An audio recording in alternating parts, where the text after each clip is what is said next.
Hello everyone. कैसे हैं आप सभी लोग। आई होप आप सभी अच्छे होंगे, स्वस्थ होंगे एंड अपनी प्रिपरेशन कर रहे होंगे। जैसा कि हमने देखा कि कल IBPS PO मेंस का एग्ज़ाम भी ओवर हो चुका है एंड अब जितने भी एस्पिरेंट्स हैं सबका एम SBI के ऊपर है। अभी तक हमें SBI की तरफ से कोई नोटिफिकेशन नहीं आई है, पर अब हमें नोटिफिकेशन का वेट नहीं करना चाहिए। इनफैक्ट हमें अपनी प्रिपरेशन स्टार्ट कर देनी चाहिए। आई नो आप लोगों में से बहुत ऐसे हैं जिनने ऑलरेडी अपनी प्रिपरेशन स्टार्ट कर दी है and it is a very good thing. But जो बाकी के लोग हैं जिन्होंने स्टार्ट नहीं की है, अब आपके पास भी ज़्यादा समय नहीं है, आप लोगों को भी स्टार्ट कर देनी चाहिए।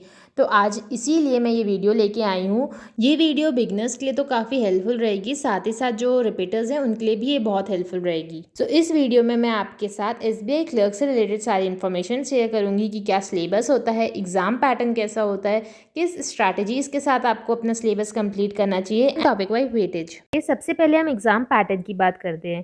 देखिए SBI क्लर्क प्रीलिम्स में 3 सेक्शन आते हैं हमारे, इंग्लिश, रीजनिंग, क्वांट की।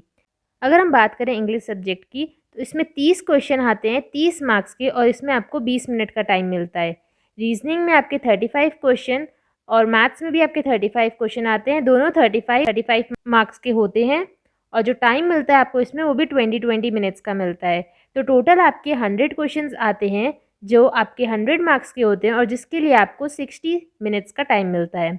इसमें एक अच्छी बात है कि इसमें आपकी सेक्शनल कट ऑफ नहीं रहती जैसे कि IBPS में रहती है, इसमें आपकी ओवरऑल कट ऑफ ही देखी जाती है। अगर हम बात करें SBI क्लर्क पेपर प्रीलिम्स के लेवल की, तो ये थोड़ा SBI PO से कंपैरेटिवली ईजियर साइड में रहता है। नेक्स्ट हम मेंस का एग्ज़ाम पैटर्न देखते हैं। तो यहाँ पे आपके 4 सब्जेक्ट आते हैं, English, general and financial awareness, reasoning and computer, quantitative aptitude. बात करें अगर हम इंग्लिश सब्जेक्ट की, तो यहाँ पे आपके 40 क्वेश्चंस 40 मार्क्स के आते हैं, जिसके लिए आपको 35 मिनट्स का टाइम मिलता है। जनरल एंड फाइनेंशियल अवेयरनेस में आपके 50 क्वेश्चंस आते हैं 50 मार्क्स के, जिसके लिए आपको 35 मिनट्स का टाइम मिलता है। रीजनिंग एंड कंप्यूटर में आपके 50 क्वेश्चन आते हैं 60 मार्क्स के, जिसके लिए आपको 45 मिनट्स का टाइम मिलता है। जो ये 50 क्वेश्चन होते हैं ये कई बारी 1.2 मार्क्स का 1 क्वेश्चन होता है, और कई बार ये लोग क्या करते हैं 10 क्वेश्चन को 2-2 मार्क्स का दे देते हैं। रीजनिंग एंड कंप्यूटर में कंप्यूटर से कुछ आता है नहीं, वैसे मोस्टली रीजनिंग से ही आता है। बात करें अगर क्वांटिटेटिव एप्टीट्यूड की, तो यहाँ पे आपके 50 क्वेश्चंस आते हैं 50 मार्क्स के, जिसके लिए आपको 45 मिनट्स का टाइम मिलता है। टोटल अगर हम बात करें तो ना 190 क्वेश्चंस आते हैं 200 मार्क्स के, जिसके लिए आपको 2 आवर्स 40 मिनट्स का टाइम मिलता है मेंस में। अगर हम टॉपिक वाइज वेटेज देखिए प्रीलिम्स की, तो इंग्लिश में आपका रीडिंग कॉम्प्रिहेंशन 8 से 10 मार्क्स का आता है। वहीं आपका एरर डिटेक्शन 4 से 5 मार्क्स का आता है।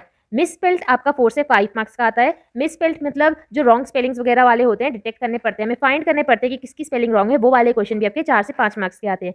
पैराजम्बल्स आपके 4 से 5 मार्क्स का आता है। पैराजम्बल्स में कई बार ये लोग सेंटेंस दे देते हैं, लेकिन वो बहुत ही ईजियर साइड पे रहते हैं, ज़्यादा टफ नहीं रहते। एंड कई बारी ये लोग वर्ड्स के साथ पैराजम्बल दे देते हैं, यानी कि आपको एक सेंटेंस दे देंगे एंड उसको जम्बल अप करके दे देंगे। फिलर्स में आपके 3 से 5 क्वेश्चन फिलर्स के होते हैं, यानी कि फिल इन द ब्लैंक्स। अगर सिंपल वर्ड्स में बोलूँ, वर्ड स्वैप एंड रीअरेंजमेंट, ये भी आपको 3 से 5 क्वेश्चन इसके देखने को मिल जाते हैं। वर्ड स्वैप यानी कि आपको एक सेंटेंस में 2 वर्ड्स को स्वैप करके, मतलब 2 वर्ड्स को आगे पीछे सही करके वो सेंटेंस को करेक्टली फॉर्म करना है। एंड क्लोज टेस्ट भी आपका 5 से 6 मार्क्स का आता ही आता है। ये आपका एक टाइप का फिल इन द ब्लैंक्स ही हो जाता है, बट एक रीडिंग कॉम्प्रिहेंशन की टाइप में, मतलब रीडिंग कॉम्प्रिहेंशन में फिल इन द ब्लैंक्स कर दिया वो, ठीक है। बात करते हैं हम रीजनिंग सेक्शन की, तो रीजनिंग में आपका पजल एंड सिटिंग अरेंजमेंट के 15 से 20 क्वेश्चन पक्का आते हैं। 15 से 20 क्वेश्चन मतलब 3-4 पजल आपको दे देंगे एंड उसके अंदर सब क्वेश्चन होंगे 5-5 क्वेश्चन, यानी कि अगर आपके टोटल देखा जाए तो 4 से 5 आपके पजल एंड सेटिंग अरेंजमेंट में क्वेश्चन आते हैं। सिलॉग्स आपका आता है 3 से 5 मार्क्स का। इनइक्वालिटी के भी क्वेश्चन आपके 3 से 5 मार्क्स के आते हैं। इनइक्वालिटी में लाइक वो ग्रेटर इक्वल वाले क्वेश्चन हो जाते हैं। कोडिंग एंड डिकोडिंग में आपके 4 से 5 क्वेश्चन आ जाते हैं, जिसमें आपको वर्ड्स के कोड लिख के दिए होते हैं, AQ PQ टाइप्स, एंड आपको फाइंड करना होता है जो क्वेश्चन में वर्ड बोलते हैं उसका आपको कोड फाइंड करना पड़ता है। अल्फा न्यूमेरिक सीरीज आ जाती है आपकी, कभी आपकी सिर्फ अल्फाबेट्स वाले देते हैं, कई आपकी मिक्स दे देते हैं, कई बार आपकी न्यूमेरिक्स सीरीज दे देते हैं। 4 से 5 मार्क्स की वो भी आती है। डिस्टेंस एंड डायरेक्शन के भी 2 से 3 क्वेश्चन देखने को मिलते ही मिलते हैं। एंड ब्लड रिलेशन कभी आता है कभी नहीं आता, बट ऑन एन एवरेज 2 से 3 क्वेश्चन इसके भी देखने को मिलते हैं। मिसलेनियस में आपके आ जाते हैं जैसे वर्ड फॉर्मेशन, आपको कोई वर्ड दे देंगे एंड उसमें से बोलेंगे 1 3 4 वर्ड्स को मिला के एक नया वर्ड फॉर्म करो, वो आ जाता है इसमें। बात करते हैं क्वांट सब्जेक्ट की, तो क्वांट में आपको DI देखने को मिलती है, 2 DI यहाँ पे आपको देखने को मिल सकती है। हो सकता है आपको दोनों DI मिले, या फिर हो सकता है एक DI और एक केसलेट दे दे, या फिर हो सकता है 2 DI और एक केसलेट। नंबर सीरीज़ में 4 से 5 मार्क्स के आपको नंबर सीरीज़ देखने को मिलते हैं। इसके अंदर आपकी रॉन्ग नंबर सीरीज़ और मिसिंग नंबर सीरीज़ इन दोनों में से कोई भी आपको देखने को मिल जाता है। मोस्टली मिसिंग नंबर सीरीज़ देखने को मिलती है, बट कभी-कभी रॉन्ग नंबर सीरीज़ भी आ जाती है। सिम्प्लिफिकेशन एंड अप्रॉक्सिमेशन भी आपको 10 से 15 मार्क्स का देखने को मिल जाता है। वहीं बात करें अगर क्वाड्रेटिक इक्वेशन की, तो ये भी आपको 4 से 5 नंबर की देखने को मिल जाती है, जहाँ पे आपको रूट्स फाइंड आउट करने पड़ते हैं इक्वेशन के, वो वाले क्वेश्चन भी आपको 4 से 5 मार्क्स के देखने को मिल जाते हैं। एंड बाकी बचा हुआ पूरा अरिथमेटिक के 10-12 मार्क्स की आती ही आती है। तो देखो, जितने भी लोग यहाँ पे बिगिनर्स हैं, वो सबसे पहले आज ये वीडियो देखते ही एक मॉक टेस्ट देना। इससे क्या होगा, आपको पता चलेगा कि अभी आप कहाँ स्टैंड आउट करते हैं, आपके कितने मार्क्स आ रहे हैं, आपका कौन सा सब्जेक्ट वीक है। आपको पूरी एक समरी मिल जाएगी अपने परफॉर्मेंस की। सेकेंडली, जो सब्जेक्ट या जो टॉपिक आपका वीक है उसके अपने बेसिक्स क्लियर करो, ठीक है। बेसिक्स क्लियर करने कैसे हैं वो भी मैं आपको आगे बताऊंगी, बट उससे पहले आपको जिस दिन से आप ये वीडियो देख रहे हो, जैसे मान लो आपने अभी ये वीडियो देखी, तो आपको कल से ही करंट अफेयर्स डेली बेसिस पे शुरू कर देनी है, क्योंकि हमें सिर्फ प्रीलिम्स क्लियर नहीं करना, हमें मेंस भी क्लियर करना है। कल से 2 दिसंबर से आप अपना करंट अफेयर्स की जो नोट्स वगैरह जैसे भी आप करते हैं, कल से आप शुरू कर देना। कुछ सोर्सेज जहाँ से आप कर सकते हैं, जैसे कि अफेयर्स क्लाउड है, आशीष सर पढ़ाते हैं अड्डा 247 पे बहुत अच्छा, एंड कपिल काटपाल सर बहुत अच्छा पढ़ाते हैं वो भी, तो आप उनको भी फॉलो कर सकते हो। अब बात करते हैं इंग्लिश की। अब जिन बच्चों का बेसिक्स क्लियर कैसे करना है उनकी बात करते हैं। देखिए, सबसे पहले आप डेली एडिटोरियल्स की हैबिट डाल दीजिए।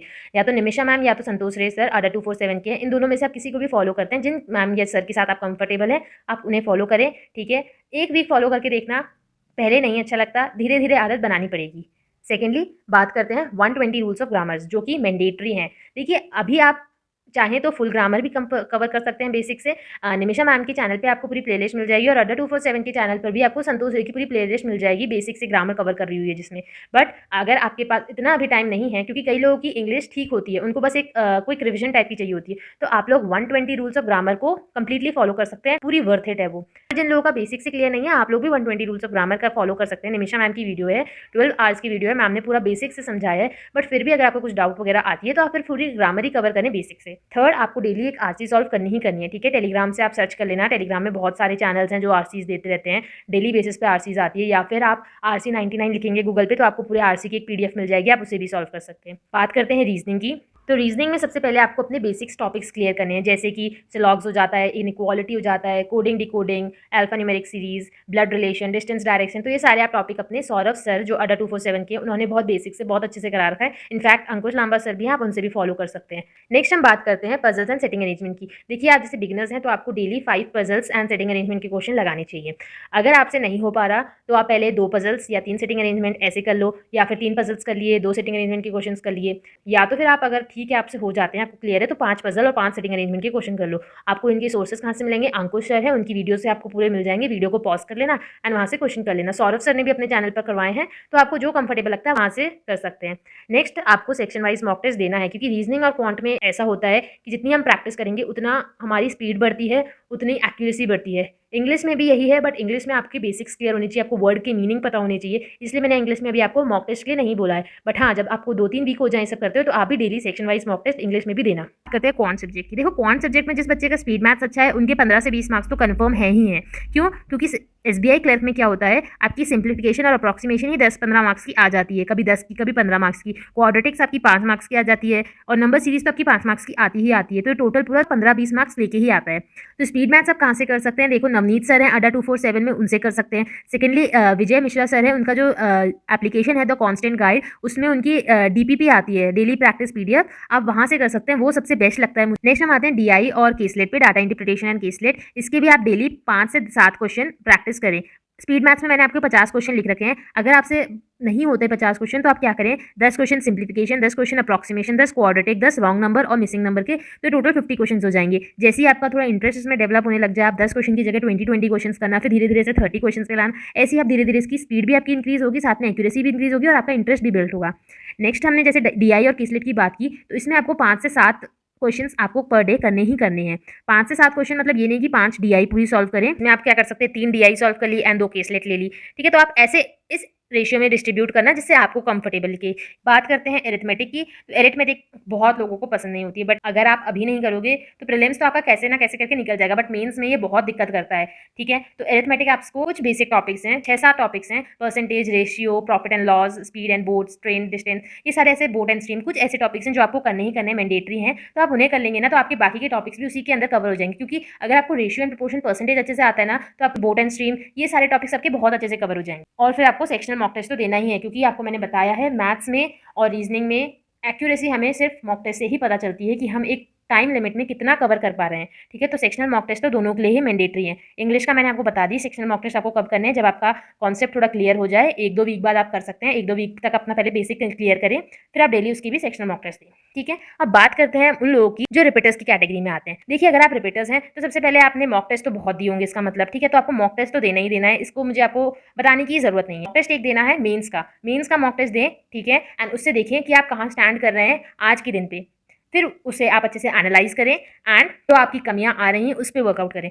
तो आपको मेंस के लिए प्रिपरेशन स्टार्ट कर देनी है। आप लोगों को प्रीलिम्स पे ज़्यादा फोकस नहीं करना है। आप लोग क्या कर सकते हैं, डेली या ट्वाइस 2 दिन में एक बारी प्रीलिम्स का मॉक देना है। ठीक है, आप लोगों के लिए, और उसे अच्छे से एनालाइज भी करना है। ये नहीं कि बस मॉक देके छोड़ दिया कि हाँ मेरा तो पहले क्लियर हो रखा है, ये वाला नहीं चलेगा फंडा। हमें करंट अफेयर्स करनी है, प्लस उसके साथ वीकली रिविजन भी करना है, क्योंकि लास्ट में क्या होता है हमारे साथ, हम अभी तो करंट अफेयर्स करते रहते हैं एंड वो पूरा बल्क में इकट्ठा हो जाता है एंड फिर वो लास्ट में रह जाता है। तो आपको डेली करंट अफेयर्स तो करनी है, साथ ही साथ आपको वीकली रिविजन भी करना है उस चीज़ का। अगर हम रीजनिंग सब्जेक्ट में आपको डेली 5 मेंस लेवल के आपको पजल्स करने हैं, अंकुश सर हैं उनके पजल्स अलग ही लेवल के होते हैं, आप वहाँ से उन्हें फॉलो कर सकते हैं। एंड मिसलिनियस के लिए भी आप अंकुश सर को फॉलो कर सकते हैं, उनका कंटेंट बहुत अच्छा है। एंड जितने लोगों के पास भी उनके रिसोर्सेज हैं, लाइक कोई पेड बैच है, तो आप अपने वहाँ से कंटिन्यू रखें। ये मैं उन लोगों के लिए बता रही हूँ जिनके पास कोई पेड बैच नहीं है, जो यूट्यूब से फ्री में करना चाहते हैं, तो उन लोगों के लिए ये स्ट्रैटेजीज है। आप लोग भी इस स्ट्रैटेजी को फॉलो कर सकते हैं, बस यूट्यूब की जगह आप अपने पेड सोर्स से करिए। ठीक है, क्रिटिकल रीजनिंग में सबसे बेस्ट है हर्षल सर, मेरिट शाइन करके चैनल है, वहाँ पे आपको क्रिटिकल रीजनिंग मिल जाएगी। स्मार्ट कीड़ा के चैनल पे आपको क्रिटिकल रीजनिंग भरी भरी मिलेगी, उसे आप करना स्टार्ट कर दीजिए, आज से ही स्टार्ट कर दीजिए। प्रीलिम्स के बाद करने का कोई फायदा नहीं है, फिर आप रिपीटर्स की कैटेगरी में इस साल है, नेक्स्ट ईयर भी आप रिपीटर्स की कैटेगरी में ही रहेंगे।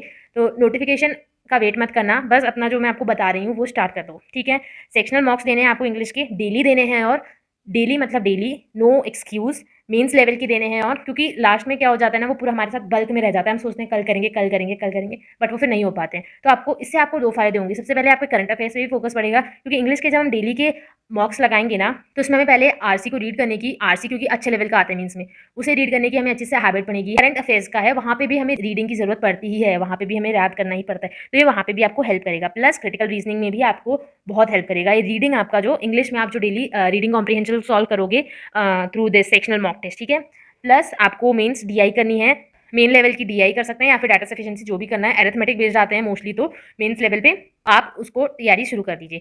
DI data interpretation, data sufficiency या फिर केसलेट, डेली 5 करें रैंडमली। आप या तो 5 डीआई कर लो, आज कल आपने 5 डाटा सफिशिएंसी के क्वेश्चन कर लिए, फिर आपने 5 केसलेट के क्वेश्चन कर लिए, या मिक्स करके कर लिए। ठीक है, तो आप इस तरीके से कर सकते हैं। और फिर मेंस लेवल की अरिथमेटिक तो करने ही करने हैं, क्योंकि मेंस लेवल में वहीं से आते हैं। अगर आपने प्रीलिम्स की अरिथमेटिक स्किप की है, तो आप प्लीज़ पहले अरिथमेटिक के कॉन्सेप्ट, बेसिक कॉन्सेप्ट क्लियर कर लेना, एंड फिर अपनी मेंस लेवल की अरिथमेटिक की डीआई भी स्टार्ट कर देना सॉल्व करने की, क्योंकि मोस्टली लोगों के साथ क्या होता है, वो लोग अरिथमेटिक को पूरा छोड़ देते हैं प्रीलिम्स में। यही स्ट्रैटेजी मैंने जो बिगनर्स हैं उनको बताई थी कि अरिथमेटिक को नहीं स्किप करना है। तो अगर आप अरिथमेटिक्स अभी स्किप कर लेंगे, बट आपको मेंस में दिक्कत देगी। ऐसा नहीं है कि बिना अरिथमेटिक के पेपर नहीं निकलता, बट फिर वही आ जाता है, रिस्क क्यों लेना, क्योंकि मैथ्स और रीजनिंग तो ऐसे सब्जेक्ट है जिनके हमारे कॉन्सेप्ट्स क्लियर होंगे, तो हम उसे अच्छे से उसमें ज़्यादा स्कोर कर सकते हैं। जीए एंड इंग्लिश में हमें नहीं पता कौन सा वर्ड हमें ना समझ आए, जीए में कौन सी न्यूज़ कहाँ से पूछ लें, इंग्लिश में कोई ऐसा हार्ड वर्ड आ गया जिसका मतलब ही हमें समझ नहीं आया, मान लो रीडिंग कॉम्प्रिहेंशन इतना हार्ड आ गया तो वो हमें समझ नहीं आया, तो वहाँ पे फिर वो रिस्क वाला काम हो जाता है। इसलिए मेरा सजेशन आपके लिए यही है कि आप अरिथमेटिक करते चलिए, बाकी मर्जी आपकी है। वीकली